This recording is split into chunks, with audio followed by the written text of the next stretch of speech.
Hey everyone, welcome to the stream. This is the first time I'm streaming, so expect a lot of mistakes from my end.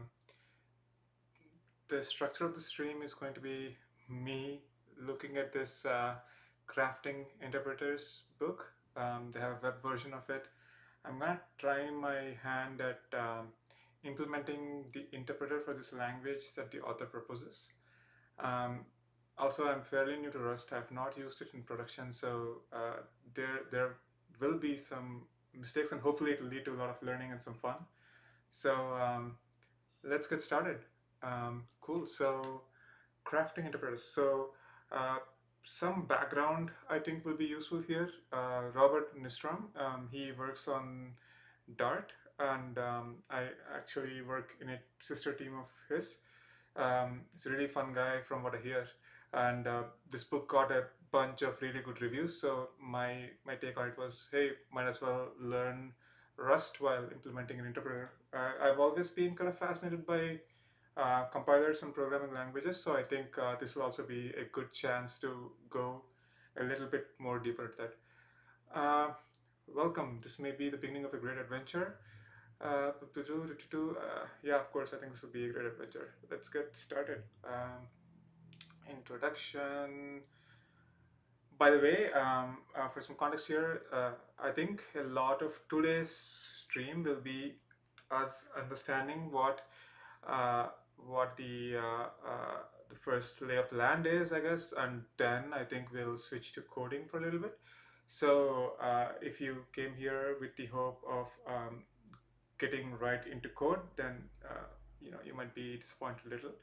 But you know, we'll learn something new, so it'll be fun. Also, let me know in chat if the stream or the content isn't particularly clear. I can totally bump up the resolution to make things easier to read.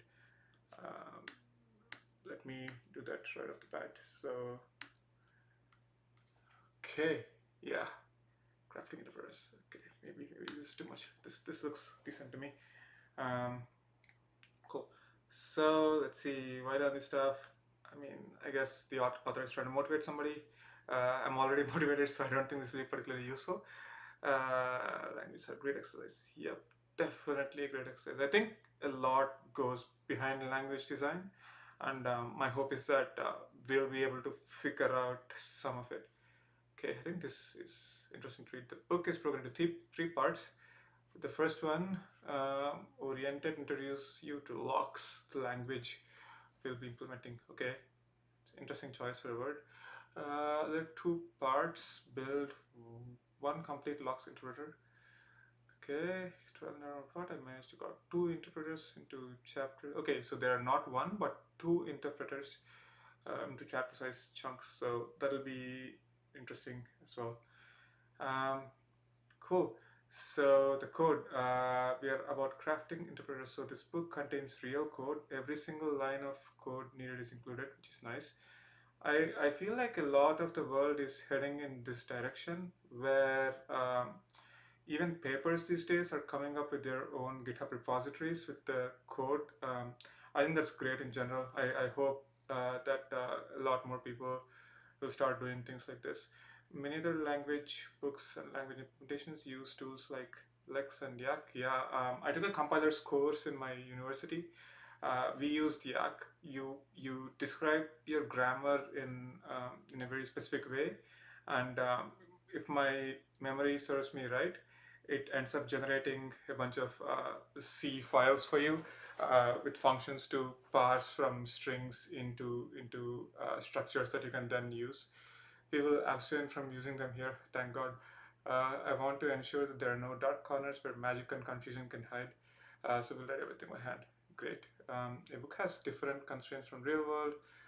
Okay, similar vocabulary, I would say omitting private or declaring a global variable. Understand, I do so. Yeah, for sure. Yeah, I don't think we'll be designing a production ready compiler here. So yeah, everything is taken in good spirit. Okay, snippets, since the book contains literally every line of code needed for the implementation, the snippets are quite precise.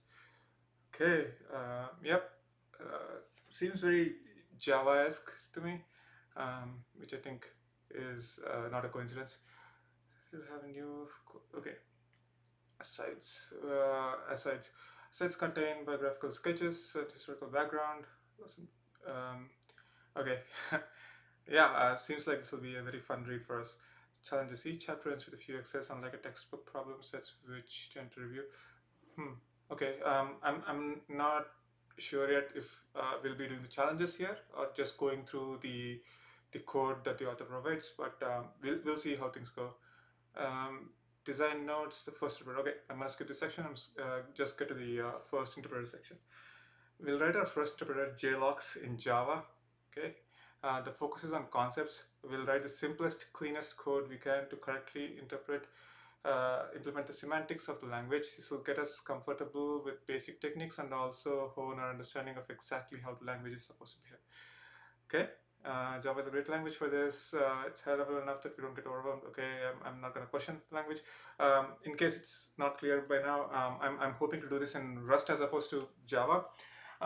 Just because I want to get more familiar with Rust myself. My Java is, I think, okay, at least better than my Rust. So we'll see how far we get. Okay. Yep. Whatever simple readable implementation. It's not very fast, but it's correct. Okay. However, we're able to accomplish this by building on JVM's own runtime facilities. Hopefully, we won't be using too much of JVM's runtime facilities because I plan on doing this in Rust. But I guess that's something that we'll find out.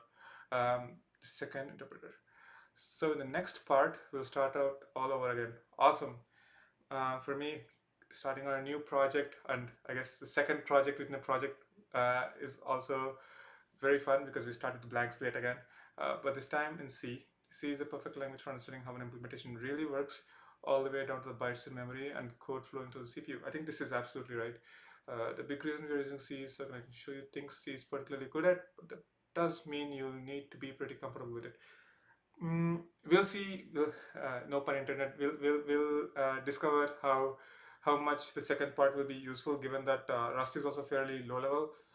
Doesn't do a bunch of memory management for you, so we'll find out. Okay, our Java implementation was focused on being correct. Now that we have that done, we'll be working on making it fast. Okay, let's see. Let's see if we can make it fast. Uh, okay, there's some more commentary in the bottom. I'm gonna skip that so that I can get to coding quickly. I'm hoping to start writing code soonish. Next chapter, map tutorial. Okay, let's see. You must have a map no matter how rough, otherwise you wander all over the place. In the Lord of the Rings, I never made anyone go farther than he could on a given day. He's quoting Tolkien. So yeah, let's see what the lay of the land presents us with. I'm gonna skip. I'm hoping that there's some parts that are more useful. Okay, parts of language engineers have been building programming languages since the dark ages of computing. As soon as we could talk to computers, we discovered doing so was too hard. Yeah, I mean, if I were to write assembly every day, I think that would have been painful for both me and the person doing my code reviews. So uh, thankfully we have higher abstractions. Just a network of paths. Implementation. Oh, we have a nice picture here, but let's read a little bit more. Implementation we choose as climbing a mountain. You start off at the bottom with the program as a raw source of text, literally just a string of characters. Each phase analyzes the program and transforms it into something higher level, where semantics are what the author wants the computer to do, and they become more apparent. Okay, let's see. Let's see if we can make sense of what the author is trying to talk about from just this picture. So we start, assuming we don't start with the machine code or bytecode, so we start at the source code level, and from here we go on to scanning. Scanning converts it to tokens. Tokens are higher level than just the source code, which is raw stream of bytes. From the tokens, we start parsing. We construct the syntax tree. In case this isn't really clear, you can think of it as adding more and more uh, value to what we start with. So source code, as far as the computer is concerned, it's not particularly useful. It's just a raw stream of text. So we parse the text eventually and get to the AST, and then we analyze the AST. And then we come to intermediate representations. There's a bunch of code gen. So bytecode or machine code, I guess this is where we diverge in terms of the implementation, but we'll have to see. Um, there's transpiling, which is converting it into a higher level language. So yeah, I don't think we'll be interested too much in the transpiling edges of this graph here, but interesting to know that ASTs are what gets transpiled. Uh, let's see. So scanning. Scanning is the first step. It's also known as lexing. If you're into trying to impress someone, we're going to call it lexical analysis. Lexical analysis. There's this interesting thing that I was reading about recently. This notion of hiding behind abstractions, where people try to invent more and more complex words to. I mean, I'm not saying that the words aren't useful. They're definitely useful in concisely conveying the idea, but also sometimes, here it's a nice joke that lexical analysis is more impressive than scanning. They all mean pretty much the same thing. I like lexing because it sounds something like a supervillain would do. Sure, lexing reminds me of a Harry Potter curse. So yeah, let's go. Okay, so a scanner takes in a linear stream of characters and chunks them together into a series of something more akin to words. Okay, I have a comment. Scanning is ambiguous though. Yeah, true. You can think of scanning as like, I guess scanning a image or a paper and get the whole screenshot at once. But yeah, I don't know. Like coming from a world of Java to a certain degree, where a scanner takes in a stream of strings and gives you back tokens, it's more obvious to me than lexical analysis. For somebody who is like a noob to this field, I guess lexical analysis as a word doesn't make sense. Scanning more or less at least conveys the idea. Um, okay, moving on. Uh, Parsing. The next step is parsing. This is where a syntax gets a grammar. The ability to compose larger expressions and statements out of smaller parts. Did you ever expect diagram sentences in English? Oh, diagram sentences in English class? If so, you've done what a parser does, except that English has thousands and thousands of keywords and no overflowing cornucopia of ambiguity. Yeah, true. Yeah, English is a very, very complex language. Thankfully, I don't have to code in English. But um, a parser takes a flat sequence of tokens and builds a tree structure that mirrors the nested nature of the grammar. Okay, so parser assigns meanings to the tokens that we have scanned. A parser takes a flat sequence of tokens and builds a tree structure. The trees have a couple of different names: parse tree or abstract syntax tree. Depending on how close to the bare syntactic structure of the source language they are. In practice, language hackers usually call them syntax trees. ASTs are often just trees. Okay, so let's look at this statement here, where average equals min plus max divided by 2 and a semicolon. Uh, I think this would compile in many languages, JavaScript for sure. If you are looking at the AST here, you can see that each of the token has been assigned a label. If I don't know, these are called labels, but I'm just going to call them that. So min and max are both expression variables in this case. Variable expression, I guess. Plus is binary, 2 is literal. Uh, it's interesting that like min and max are variables because they don't have value in themselves, whereas 2 has a value there. Burn and division operator are both binary operators, and the statement as a whole is a variable. So um, yeah, this is a statement variable and this is an expression variable. It's again, I think this gets statement variable because it has the var keyword before it. But okay, this tree makes sense so far. Parsing has a long and rich history in computer science that is closely tied to AI community. Okay, many of the techniques used today to parse programming languages were originally conceived to parse human languages by AI researchers. Huh, interesting. I would have imagined that it's the other way around, but that makes sense. Let's see. So the parser's job also includes letting us know when there are syntax errors. Okay, that makes sense. Static analysis. The first two stages are pretty similar across all implementations. Now the individual characteristics of each language start coming into play. Okay, the expression like a plus b, we know we are adding a and b, but we don't know what those names refer to. Are those local variables, global, where are they defined? I see. Okay. The first bit of analysis that most languages do is called binding or resolution. For each identifier, we find out where the name is defined and where the two together. This is where scope comes into play, the region of source code where a certain name can be used to refer to a certain declaration. Okay, okay, let's see. Um, Interesting. Okay, if the language is statically typed, this is when we type check. So static typing, I don't think the author, maybe the author did talk about static typing and I completely skipped that part. But static typing is where like C and C++, where each variable can only be assigned to like one type. Python, for example, is dynamically typed. Maybe I can just show that to you with a quick example.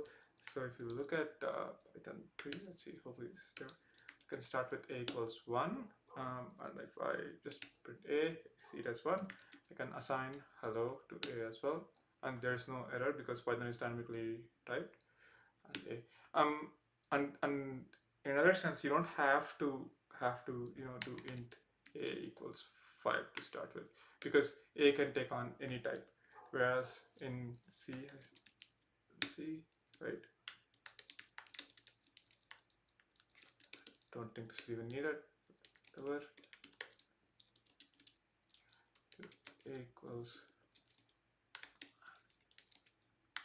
right? This compiles. Oh, see, this is what happens when you mix C and C++. Okay, see, compiles and even runs.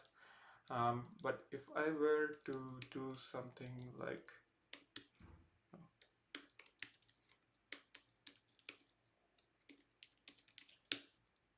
yeah, see that there's incompatible assignment. So compiler is able to detect that we're assigning different types to the same thing. Cool. Maybe that makes things a little bit more clearer. Okay, let's continue. The language cycle type, when we type check, once we know where A and B are declared, we can also figure out the types. Makes sense? Okay, take a deep breath. We have attained the summit of the mountain and the sweeping view of the user's program. Okay, so let's see. Scanning, parsing, syntax tree, static analysis. Okay, we reached the mountain top, and let's go and see what happens next. Often there are few places we can squirrel it away. Okay, all the semantic insight that is visible to us from analysis needs to be stored somewhere. I agree. Oh yeah, I see Adam saying that it's only a warning. Yeah, it is a warning because in C that the string points to a location in the core, and that can probably be assigned to an integer, and it still works. But the warning at least tells the user that there's incompatibility there somewhere. Um, yeah, uh, it gets more complex with pointers for sure. Uh, Often it gets okay. Getting back to this, let's see. So the semantic insight needs to be stored somewhere. So when we are doing type checking or scoping, I guess we need to store that information somewhere. Often it gets stored right back as attributes on the syntax tree itself. Okay, so I think these are all the attributes that like expression variable, min, max, binary, literal. These are all the attributes on each of these variables, and see, other times we may store the data in lookup table off to the side. Typically the keys to this table are identifiers, names of variables, and declarations. In that case, we call it a symbol table, and values it associates with each key tells us what each of the identifier refers to. Okay, so this is an interesting thing, right? So when you're looking at the syntax tree, you can think of each of these labels or attributes as being on the node itself. If you think of the syntax tree as a typical uh, C style node or a struct, you can think of all these attributes as being stored on the node. Whereas the second thing, the symbol table, you can imagine a map or dictionary somewhere else in memory, which stores additional information corresponding to each of the symbols. Okay, so the most powerful bookkeeping tool is to transform the tree into an entirely new data structure that more directly expresses the semantics of the code. That's the next section. Okay, let's see. Um, Everything up to this point is considered front end of the implementation. You might guess everything up to this is called back end, but no. Uh, I see. So all this is called the front end of the implementation. Interesting. Okay, so when I think of front end and back end and the distinction that the author is trying to draw over here, it almost feels like there can be multiple backends serving this front end, but apparently even this distinction is wrong, and we can't even refer to the part after this as backend. So we'll have to wait and see why it's not called backend. Back in the days of the yore, when front end and backend were coined, compilers were much simpler. Later, researchers invented new phases to stuff between the two halves, rather than discard the old terms. William Wolf and company lumped those new phases into the charming but spatially paradoxical name middle end. Okay, so there's middle end, front end, and back end, which is even more confusing. Intermediate representations. You can think of the compiler as a pipeline where each stage job is to organize the data representing the user's code in a way which makes the next stage simpler to implement. Yeah, this makes total sense to me, because if you were to just start doing static analysis even before like converting things to tokens, you can presumably do that using complex regexes for a subset of things, but it would be insane. Like, you'd be insane to do that. Maybe, I don't know, maybe there are some languages where everything's done in one phase, but I'm not familiar with any of them. In the middle, the code may be stored in some intermediate representation, IR, okay, that isn't tightly tied to either the source or the destination forms, hence intermediate. Interesting. I wonder why there would be a need to have intermediate representation that's neither understandable by the previous phase in the compiler or the next phase. Hopefully we'll figure out some of the answers to these questions as we progress. Okay, this lets you here there's an answer right away, I guess. This lets you support multiple source languages and target platforms with less effort. Say you want to implement Pascal, C, and Fortran compilers, okay, and you want to target x86, ARM, Spark, RISC, who knows. Normally that means you're signing up to write 9 full compilers. Huh. Okay, so if we have a common intermediate representation, that would let us have two different front ends and back ends, and I guess intermediate representation would be the thing that's common across all these. A shared intermediate representation reduces dramatically. Okay, optimization. Uh, to okay, once we understand what a user's program means, we are free to swap it out with a different program that has the same semantics but implements them more efficiently. We can optimize it. The simple example is constant folding. If some expression evaluates to this exact same value, we can do the evaluation at compile time and replace code for the expression which is okay. Huh. Yeah. We can definitely do all of this during compile time and replace the constant here with the result. It's not as trivial as it seems, I bet, because there could be overflows, or there could be I mean, I guess modern compilers can detect overflows during compile time and warn the user, but it's cool to know that that's also considered like a nice optimization that the compiler can do. Code generation. We have applied all of the optimizations we can think of to the user's program. The last step is converting it to a form the machine can actually run. Yeah, yep. Once we have all the optimizations complete, we can convert the code into binary and get it ready to run on a CPU. virtual machine, if your compiler produces bytecode, your work isn't over once that's done, since there is no chip that speaks that bytecode. Yeah, why aren't there chips that understand JVM bytecode directly?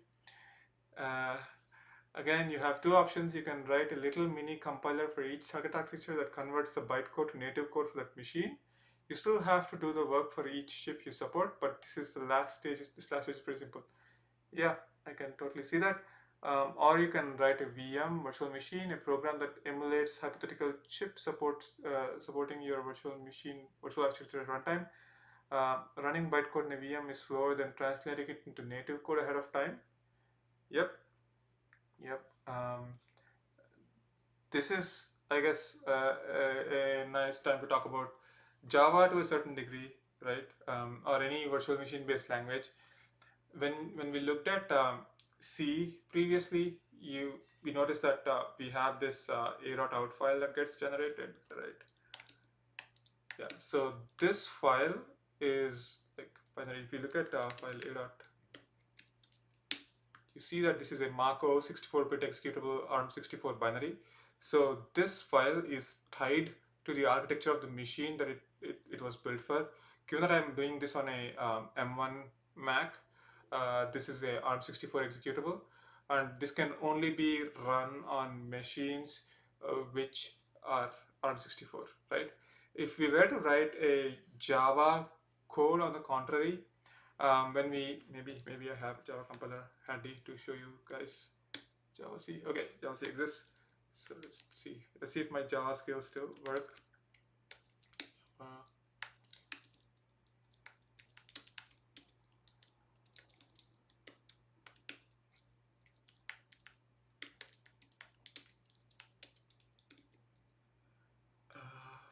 yeah,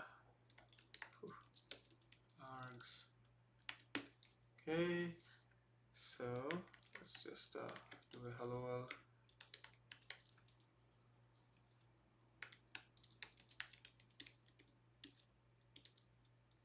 Right. Okay. Assuming this compiles, we can talk about what. Okay, this did compile. So you look at this file here, right? Main.class. Shows that it's a compiled Java class data and the Java version, but it doesn't talk about any architecture here. So this class file isn't particularly associated with a specific architecture. It can run on any architecture that a JVM has been built for, right? And I think recently ARM64 versions of Zulu or something came out, and I installed it. Hopefully, runs. Yeah. So this Java starts up a JVM and runs the bytecode, which is main.class here, and executes it. Let's look at yeah. So the Java file itself is a Mach-O 64-bit executable compiled for ARM64. So when we execute this, it spins up a JVM and runs or interprets our bytecode and runs it. It's much more complex than that, but hopefully this gives you a picture of how bytecode is different from binary executables. Runtime. Okay, so we have finally hammered the user's program into a form that we can execute. The last step is running it. If we compile it into machine code, we simply tell the OS to load the executable and off it goes. Yep, makes sense. If you compile it into bytecode, we need to start up the VM and load the program to that. Exactly. So when we ran the Java command here, Java main, it starts up the JVM, it loads the bytecode and then executes it. Okay. Yeah, I think the author is talking about many other languages here. I'm gonna skip the part. Shortcuts and alternate routes. There's a long path covering every possible phase you might implement. Many languages do walk the entire route, but there are a few shortcuts and alternate paths. Single pass compilers. Okay, I don't know what this is, so we'll have to spend some time here. Some simple compilers interleave parsing analysis and code generation so that they produce output code directly in the parser. Okay, without ever allocating any syntax trees or other IRs. These single pass compilers restrict the design of the language. You have no intermediate data structures to store global information about the program, and you don't revisit any previously parsed part of the code. That means as soon as you see some expression, you need to know enough to correctly compile it.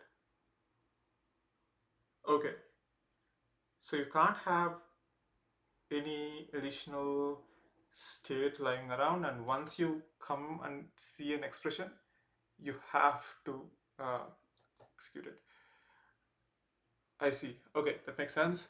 This is why Pascal's grammar requires type declarations to affect. So see, you can't call a function about the code that defines it unless you have an explicit forward declaration.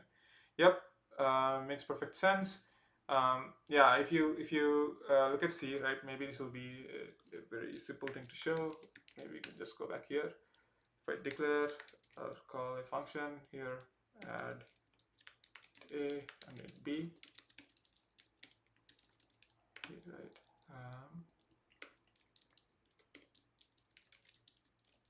Hopefully this will error out. Okay, so add is invalid because it's been declared below, so we can't really see what's happening here.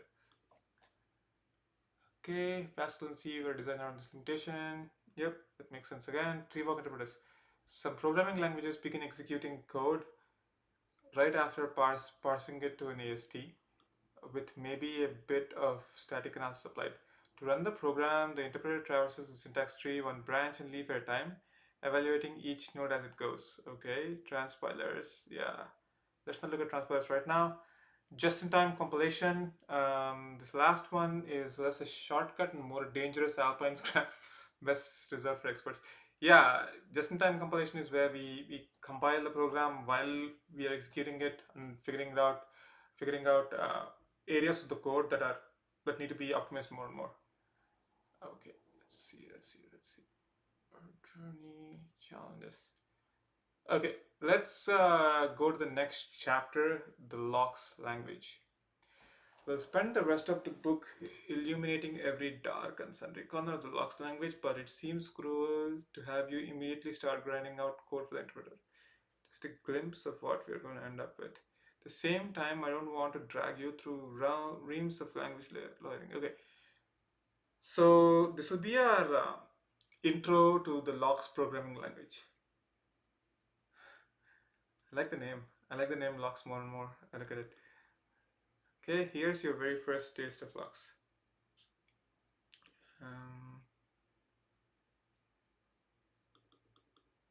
We have comments here. We have strings. We have functions, what it looks like, or a statement, not a library function. Interesting. Now, I won't claim that C has great syntax. If you wanted something elegant, we'd probably mix Pascal or Smalltalk. I wanted to go full Scandinavian minimalism here to scheme. Those all have their origins. Okay, high level language. While this book ends up bigger than I was hoping, still not big enough to fit a huge language like Java in it. Alright, dynamic typing. LOX is going to be a dynamically typed language. Automatic memory management. I see. Huh. So we won't be dealing with free, I guess. We are going to be working with a automatically memory managed language. So there's going to be garbage collection. It's interesting that the author chose a language which isn't manually managed. I was under the impression that a language where you had to manually manage the memory would have been easier to start off with, but looks like we'll be going down the automatic memory management route. Data types. In LOX's little universe, the atoms that make up all matter are built-in data types. We have booleans, we have numbers, we have strings, and we have nil. Oh, there was this recent version of Dart which removed which added the feature non-null by default, where primitive types and a few other types did not have to be null. But looks like we'll be having nil as a type here. uh, we'll have to see what complications it adds. It's always, I think, it's a challenge. Let's see, expressions. Okay, a language without expressions would be very useless. It would be like a calculator without any operators. So yeah, we definitely want some expressions in there. Arithmetic, plus, minus, multiply, and divide. Sure, makes a lot of sense. One operator that's actually both an infix and a prefix one. Okay, there's negative, negation operator. Okay. Mm-hmm. Okay, there's also like the operators comparison and equality. Okay, yeah, we definitely want comparison, less than or equal, greater than or equal. I'm generally against implicit conversions. Yeah, this makes sense. I think JavaScript has implicit conversions in it, which make the language harder to reason about. So I'm glad that we don't have implicit conversions. Logical operators, yep. Okay, so there's and, or, and not. Makes sense. Precedence and grouping, yeah, definitely makes sense to have concrete rules and not just evaluate it as we please. um, that would be a terrible language, let me tell you. So we need to have like, okay, let's see, all of these operators have the same precedence associated that you get with except coming from C, where when we get to parsing, we'll get way more precise about that. Okay, statements. Okay, the first one is print. A print statement evaluates a single expression and displays the result to the user. You've also seen some statements like some expression followed by semicolon, promotes the expression to statement hood. This is called an expression statement. Makes sense. So this is interesting and subtle, I think. So if we just had the string some expression and the quotes ended here, that would be an expression, that would be a constant literal, or an expression literal, but adding the semicolon makes it a statement, right? If you wrap a pack of series of statements in braces, you can call them block. I think this is to talk about scoping. Yep, we're coming to scoping soon enough. Variables, you declare variables using var statements. If you omit the initializer, the variable's value defaults to nil. This also makes sense, right? So you have a variable, here's the value. Okay, control flow, you have if and else, you have for, you have functions. Okay, I'm gonna go through this a little faster. So you have, okay, the interesting thing is we have classes. Since Lux has dynamic typing, roughly a block scope, uh, it's about halfway being a functional language. Why might any language want to be object oriented? Now that object have sold out and only play arena shows, it's not cool to have the minimum. Why would you make a new object oriented language? It is true that all inheritance.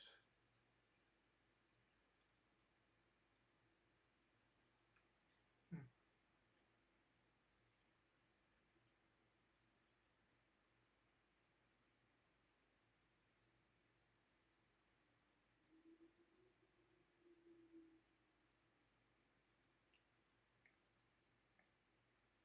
Hmm. Classes or prototypes? Okay, classes came first and are more common thanks to C++, Java, C Sharp, and friends. Prototypes were forgotten until JavaScript accidentally took over the world. In class-based languages, there are two core concepts: instances and classes. Instances store the state for each object and have a reference to the instances class. Classes contain the methods and inheritance chain. To call a method on an instance, there is always a level of indirection. You look up the instances class and you find the method in there. Okay. Prototype-based languages merge these two concepts. There are only objects, no classes. Each individual object may contain state and methods. Objects can directly inherit from one another. Mhm. Break first object delegates to this, delegates to this branch. this makes more sense to me. Trying to understand what a prototype is. Drink. So merge these two classes. There's only objects and no classes. Each individual object may contain state and methods. Makes sense. Objects can directly inherit from each other or delegate to. Mhm. Branch delegates to. Okay, this means that in some ways prototypal languages are more fundamental than classes. They're really neat to implement because they're so simple. Also, they can express a lot of unusual patterns that classes steer away from. Looked at a lot of code in prototypal languages, including some of my own devising. What is this? See.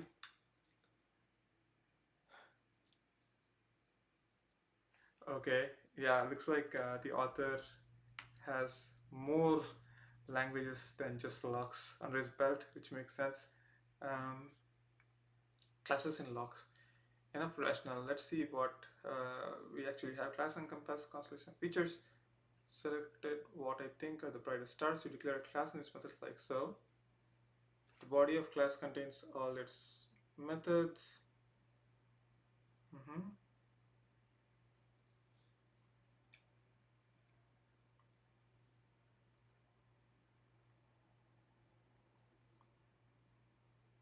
Okay. So where breakfast equals, oh, thankfully there's no new keyword. I don't know, I feel like new has gotten out of style lately. C++ has it, Java has it, but Rust doesn't have it. Seems like locks also doesn't have it. Instantiation and initialization. Okay. Freely add properties onto objects. Hmm. Hmm. Okay. If you see this, you'll notice that uh, yeah, like these are properties on objects. These are different from, like I, I'm not sure if breakfast has meet. Yeah, breakfast class, when you define the class, you don't have to define the additional, properties on it. Like you can just do it in runtime. You can add any word here and it would persist as a property on this object. Like in Python, I think that's the case, if I'm not wrong. I have checked. Okay, at least in locks we can do that. Inheritance. Every object-oriented language lets you not only define methods but reuse them across multiple classes. For locks supports single inheritance, where you declare a class, you specify the class that it inherits from using the less than operator. Okay.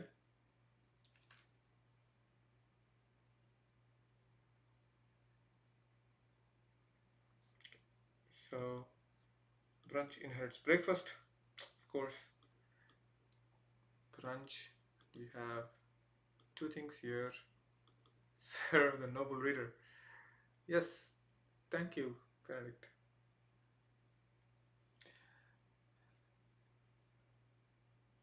Mm-hmm.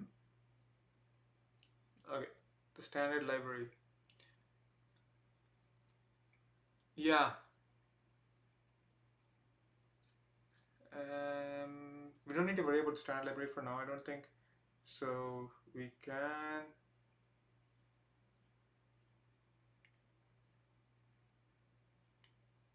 go to the next section. A tree walk interpreter. With this part, we begin JLox. Hooray! Yeah, so we looked at the language so far. The language seems pretty Java-esque to me, in terms of classes, in terms of, like there is some mismatch. There is some mismatch in terms of the keywords, but overall, like if I look at Java and if I look at this language, I'd be like maybe they're 70-80% similar. So yeah, this doesn't seem very different than Java so far. It's not to say that I've ever written a Lexer for Java, um, but yeah, the language itself seems pretty straightforward for somebody who's familiar with other programming languages. So we can make progress. Next chapter is scanning.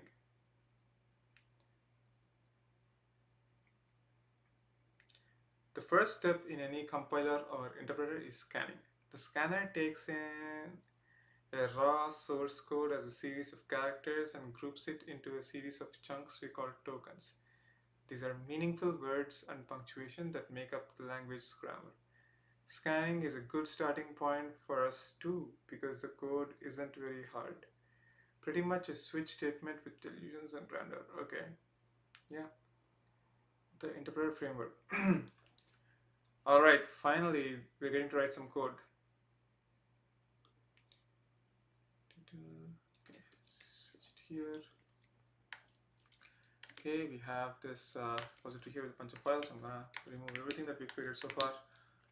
So this is the first real chapter before getting to actually scanning code. We need to sketch out basic shape of interpreter. So if you look at this this code here, right, we see that there's a main function where we have arguments and yeah, we can either, the length is greater than 1, we're erroring out, length equals 1, we're running things, running file or running prompts. Okay, so time to set up our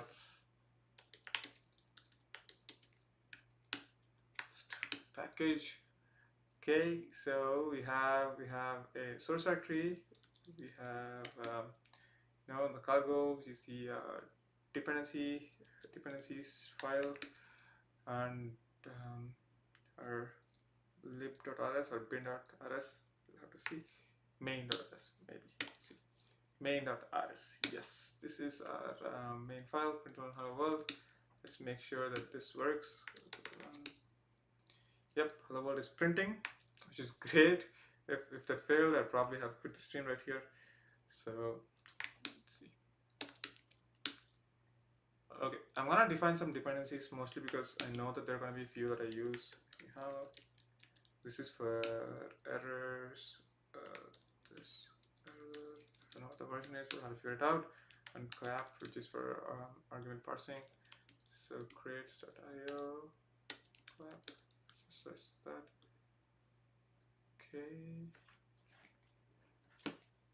See. Okay, just copy paste that here. Okay. Let's do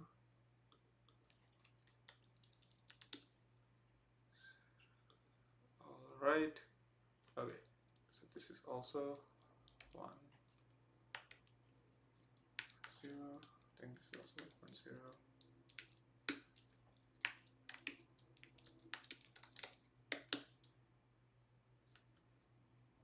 Okay, I'm gonna go back to the clap thing. We can see an example here.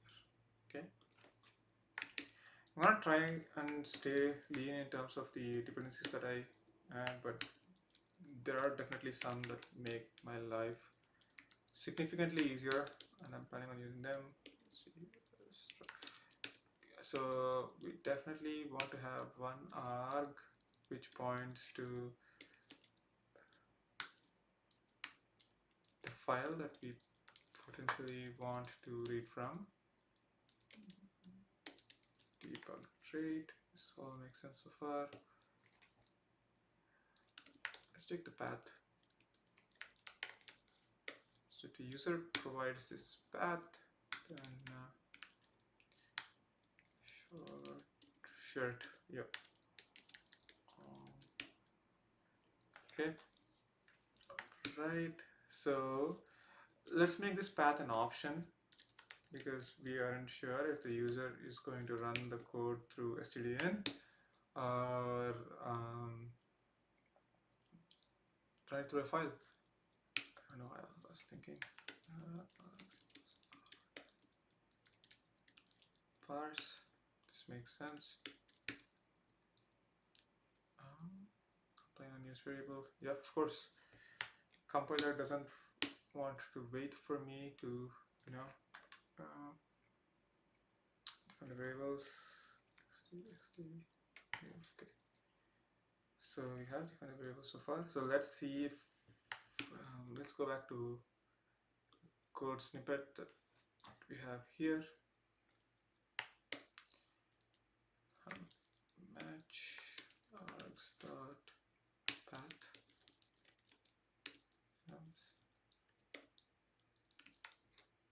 If we do have the path here, we want to read from file, read from standard in. Okay, so let's start reading from a file, I guess. Okay, so there seems to be two methods here. One is, and both of them seem to be void, so I'm gonna just let it be. Run file, path, string. Let's mark this as to do. There's run prompt, and it's also to do. So run file, path, or run prompt. Okay, all this seems good so far.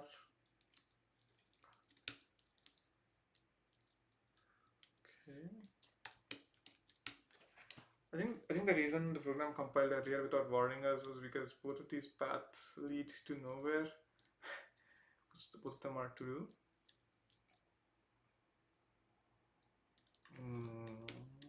Yeah. We want snake case because Rust, not Java.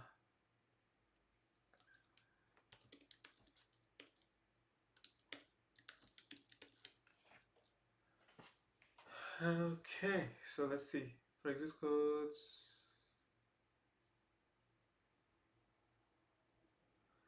run file, read all the bytes, and then we just call run. So seems like there's another function that we need, which is called run. It's also going to be to do. I think there's std io. Yes.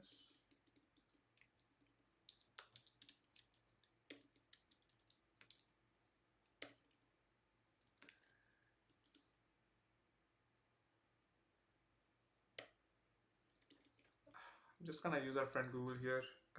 Rust file read to string. Okay, there's stdfs, which is strange because I would have expected it to be like iofs. Fs read to string. I should have guessed that. And let's pass the path here.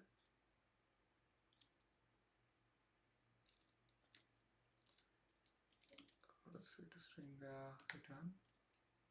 As a result of string makes sense. So one thing we need to know is that there can be many errors that we encounter while we write this thing, and error handling would probably be very important for us. So we'll have to think about that in a little bit more detail. But for now, let's just do what the author is doing. Throw the exception. Okay, so the exception is propagated. Okay.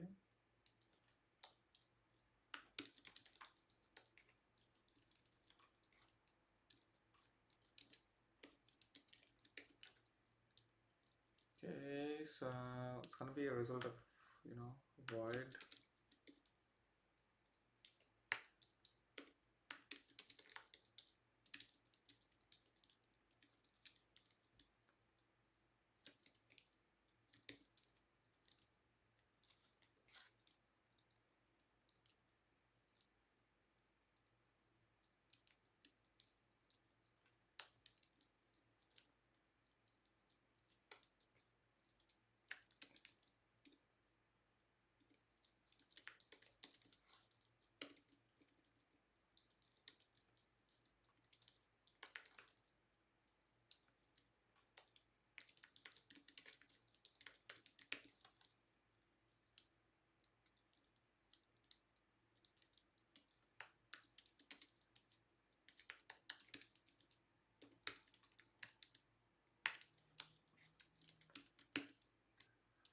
Okay, so far so good.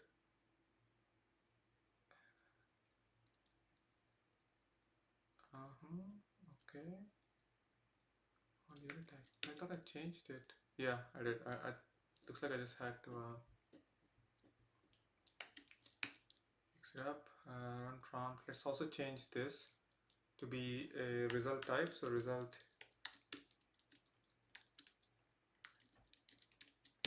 This is like proactive error handling as opposed to in Java, just end up throwing an exception. More often than not, you're not really incentivized to handle exception. Not that I feel like as it's implemented right now, it's that different. But just saying, I think it follows more of the style of Go, where every statement has an error that is returned as well. Okay, so let's see how run file is done right now. So we're reading a string and passing the string to run, which makes sense. Run prompt is reading things line by line. Now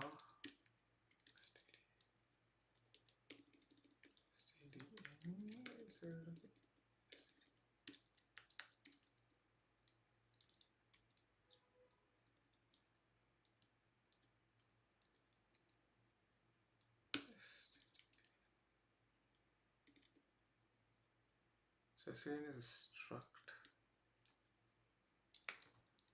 How is this used?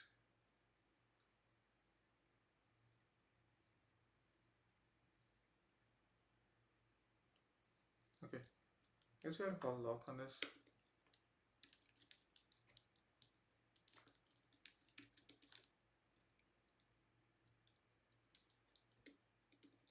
I'm just gonna Google it to make it easier on myself.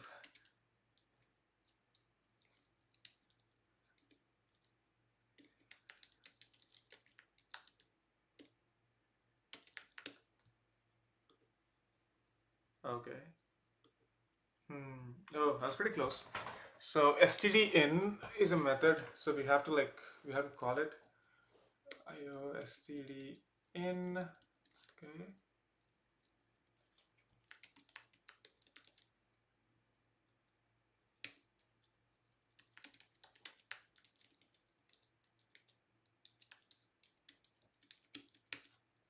Okay.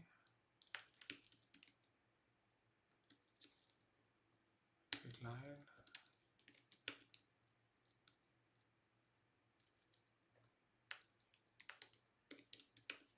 Is that right? Oh, we have to give it a string. Okay. Let's see. Mute str equals.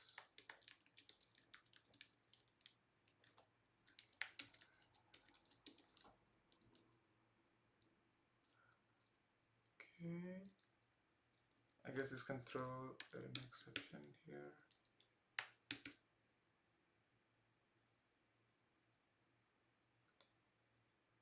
Let's see. STR. Does that look right? I guess we have to loop somewhere. Let's see. Yep. Makes sense. Makes sense. Loop.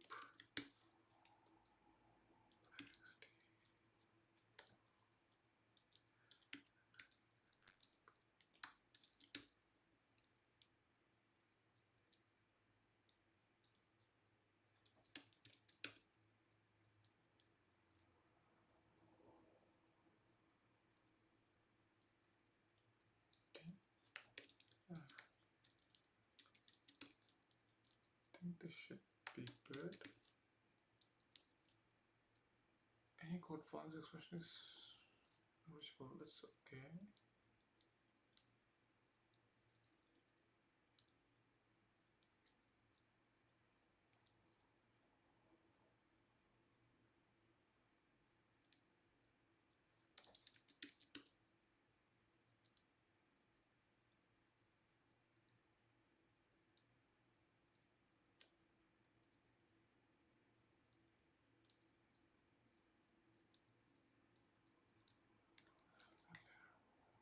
think this is just a warning on the error. Let's see. Okay, yeah, it is a warning.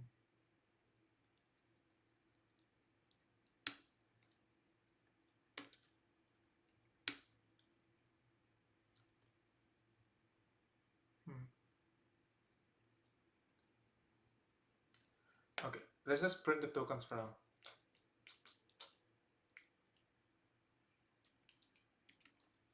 Do you tokenize things in Rust? Let's see. Content.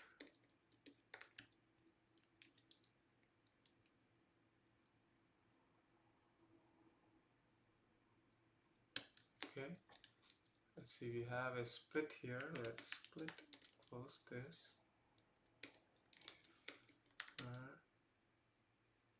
Token in split. Print on token. And let's return an okay if things are good. Things be good.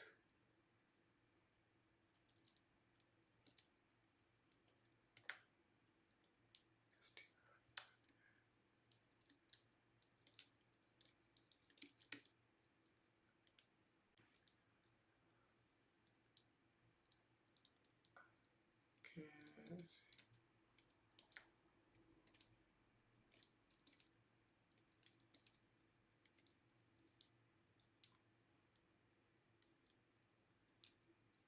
I see this written like EF is okay, 0.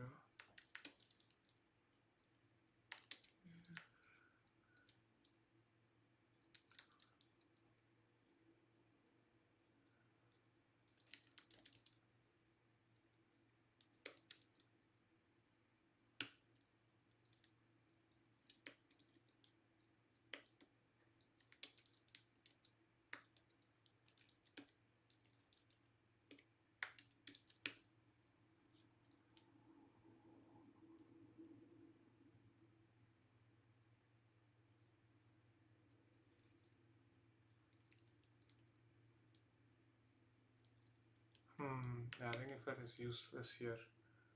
Let's just do it the old-fashioned way. Okay, this seems very reasonable to me. Retail EOF and we be good. Okay, let's see if this works. Cargo run.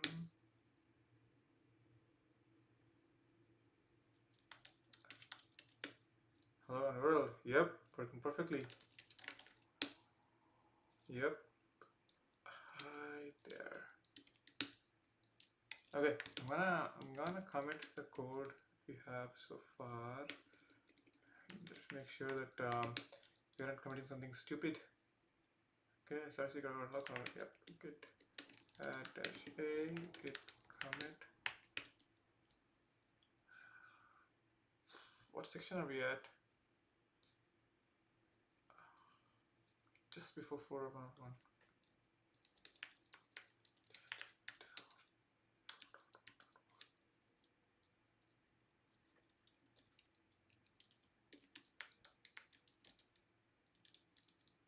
Okay, GPU, let's push. All right. Anyways, thanks everyone for showing up to the stream. I'm gonna call it a day at this point, but soon let's start implementing more. And yeah, I'll try to post something onto YouTube. Thanks everybody. See you.